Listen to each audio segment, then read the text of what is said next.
nga po natin sa Palawan. Hello mga ka-cake jams, hindi po palaging smooth ang ating lakad. Minsan nagkakabirya din. So ayan, naplatan po tayo, naplat ang aming nirent na sasakyan na dahil hindi nga sa atin ang sasakyan na to, nag-update din naman agad ako sa may-ari nito. Opo, nag-check out na po kami doon sa transit na pinag-stayan namin sa El Nido.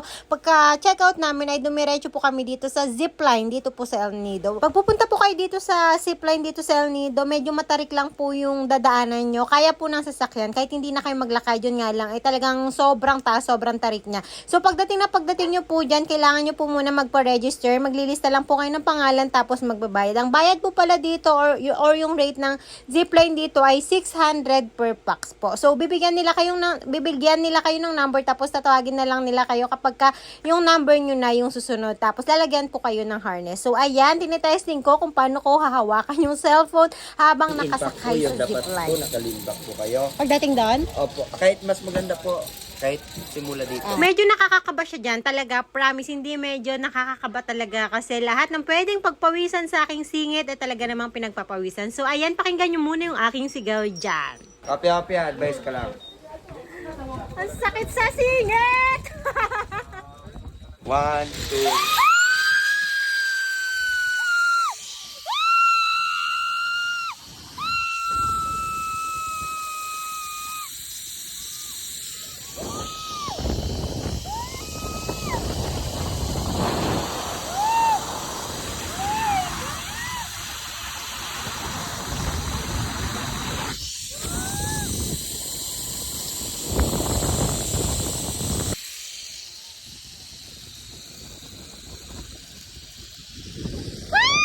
Bakit? Ba't ako nag-stop? Ay, gano'n. Nag-stop ako. Si Miss OA, napakaingay. So, ayun nga, sinundo ako kasi sabi dyan, kapag medyo payat ka daw, hindi daw mabilis talaga yung under. Unlike dito nga kay partner, nakita nyo naman talaga, nag-bounce talaga siya kasi pagka mas mabigat ka, mas matulin nga yung under mo dyan. Tapos, after nyo mag-zipline, nandyan na si kuya, nag-aabang, naniningil. Hindi, charot lang. May picture kasi dyan. May nagpi-picture kasi dyan. May nagpi-picture kasi dyan. So, kung gusto nyong i-avail, may bayad na 150 pesos tapos isi-send na lang nila sa WhatsApp nyo. So, after namin sa Zipline, 6 hours ulit na biyahe papunta ng Puerto. Opo, ang layo talaga ng El Nido to Puerto. But anyway, super sulit naman at saka na-enjoy namin. After nga namin sa El Nido, ito, dumiretso kami sa bahay nila Langga para sana ma-meet siya. Kaso, hindi talaga napagbigyan dahil masamang pakiramdam ni Langga. Kaya bumili na lang kami ng pistachio cake niya. Di ba naglulupa ka na? Hello mga ka-cake jams, pang-apat na araw na namin ito at halos last day na nga namin ito sa Palawan kasi kinabukasan nito ay flight na rin namin pabalik ng Manila. Pero bago nga tayo bumalik ng Manila, may tour ulit tayong gagawin. Ang tour na ito po ay Underground River Tour, pero bago nga tayo pumunta doon, nag-side trip po muna tayo dito sa Ugong Rock Adventure. So bago tayo magsimula, ayan, magkikwento muna si ate ng kanyang talambuhay. Hindi, charot lang, basta nagkikwento lang siya ng tungkol dyan. At after nun, ayan, pupunta na po kayo sa registration, maglilista ng pangalan at saka kung ano yung mga i-avail nyo. Ang entrance po sa Ugong Rock ay 300 pesos. Tapos sa zipline naman, kung mag-avail kayo ay 250 pesos to 350 pesos. So, depende sa position na gusto mo. Ay, gusto mo yan. At after nyo nga magbayad doon, tatawagin na kayo nila ate doon sa gilid. Ewan ko kung anong tawag dyan. Basta dyan na kayo magsusuot ng gloves at saka nung helmet. At bago nga tayo mag-start dyan, konting briefing muna at saka history tungkol sa Ugong Rock. Tinatawag na ugong kasi nga po may part doon sa loob. Kapag inyong tatapikin, meron siyang humming sounds or echo. Kaya ugong. At pagpasok nyo nga sa loob, talagang mamamangha kayo sa mga rock formation na makikita nyo. Talagang mapapaisip kayo kung paano nangyari yun. Talagang iba't ibang hugis yung makikita nyo dito. Pero syempre, depende na lang sa imagination nyo. At saka merong ibang part dito na feeling nyo, hindi kayo kasya. Kaya naitanong nga namin dun sa isa naming tour guide kung nagkaroon na ba ng chance dito na may taong hindi kasya at bumaba na nga lang. Pero sabi nung tour guide namin, never pa naman daw nangyari yun. Kasi meron daw foreigner dyan na sobrang taba pero kasya pa rin daw talaga. Grabe no, magkaiba yung atake ng El Nido at saka Puerto based sa napuntahan namin. Kasi yung El Nido more on beach, tapos itong Puerto naman parang more on history. Pero sabi nila marami rin naman daw beach dito. Yun nga lang, hindi na kami nakaikot-ikot pa. Hindi nga kami nakapag city tour dito kasi kulang talaga yung time namin. Alam mo yung ang dami pa namin gustong puntahan kaso hindi na talaga kinaya ng oras. Wala nga kaming nabiling pasalubong. Pupunta sana kami dun sa souvenir area, yung mga bilihan talaga na mura-mura pero hindi na talaga kami nakapunta kasi kulang na sa oras. Tapos gusto pa nga ng anak ko dito pumunta dun sa Nom Nom Burger ba yun na nagtitrend nga daw sa Facebook. Kaso ayun, hindi rin namin napuntahan. Kaya ayan, siguro sana may chance pa nga makabalik tayo para mapuntahan pa natin yung ibang lugar na hindi pa nga natin napupuntahan. May mga nagpipicture nga po pala dito. So depende na lang sa inyo kung i-avail nyo yun. Parang 200 ata yung bayad. Tapos ipreprint na rin po nila yun.